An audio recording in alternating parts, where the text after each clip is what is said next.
जय मिथिला अहाँ सब गोटा के स्वागत है हमरा ब्लॉग में। केना छी अहाँ सब? उम्मीद करल छी स्वस्थ मस्त एकदम बिंदास है। तखन फेर से हम चलि आयल छी खजौली और ए साइड देख रहल छी सामने है संतु महतो स्मारक और हम फेर से चलि आयल छी एसबीआई मेन ब्रांच पर। देख रहल छी सामने में छै एसबीआई मेन ब्रांच और जा रहल छी केवाईसी करबे ला। अंदर जाकर देखे छी आइयो हेते कि नहीं।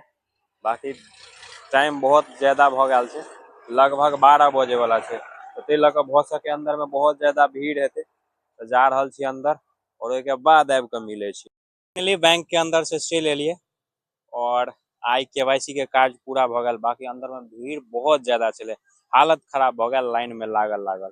बाकी बाहर में देखो गाड़ी सब कते लागल छै और ये गाड़िए से अंदाजा लगा सके छी कि अंदर में भीड़ कते ज्यादा हेते।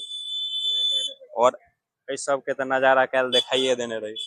देख रहल छियै बाहरों में कते ज्यादा भीड़ छै, खतरनाक भीड़ छै अंदर में, एकदम पसीना पसीना। अखन तक खानो नहीं खेलिए, आब जा रहल छी घर और खाना खाब। तो आब घर गेला के बाद की हेते चलू गाड़ी देखू। तखन आब खजूली से घर चल एली, आब जा रहल छी अंदर खाना खाय ले और खाना खा ले छी और ओई के बाद कत जायल जेते ओ चलू गाड़ी देखबे छी। तो बनल रहे ब्लॉग में। चैनल सब्सक्राइब नहीं करें तो सब्सक्राइब कर दो, अगर फेसबुक पर देख रहल छी तो पेज के फॉलो कर ले। फाइनली अखन शाम के बज रहल छै 5:30 और जा रहल छी हम सब कत चलू देखबे छी ओते।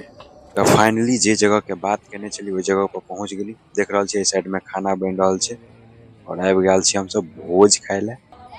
और फाइनली हमहू जा रहल छी पंक्ति में बैठे ले। बाकी आदमी सब में कमी नजर आबि रहल है कैलाकि हम बैठल चली तेसर तोजी में। बाकी अंधेरो बहुत ज्यादा भ गेल छले तो फटाफट हमहू बैठ गेली।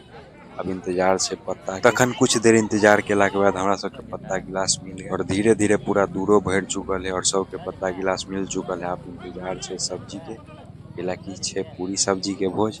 तो फाइनली हमरा सबके सब्जी मिल चुकल छै। तब हम सब खेनाई स्टार्ट कर देली। बाकी अंधेरा बहुत ज्यादा भ गेले कैलाकि कीड़ी उड़े लगले ने तो लाइटे बंद कर देली। ते के वजह से पूरा क्लियर नहीं देखा रहल है। तखन लाल मोहन से चल आयल, बाकी पत्ता पर अखन क्लियर नहीं बुझा रहल है। तब दबा दब दिया लगली। ते कनिक देर बाद फिर उजरा चल आयल। बाकी अंधेरा अतेक ज्यादा छले ने कुछ देखाइए नहीं रहल छले, तैयो जेना तेना मोबाइल में रिकॉर्ड केली, ते दुआरे ज्यादा नहीं देखाबे ब्लॉग में। तो फाइनली भोज भ गेले खत्म और हम चल एली बाहर। हम निकल रहल छी घर पर।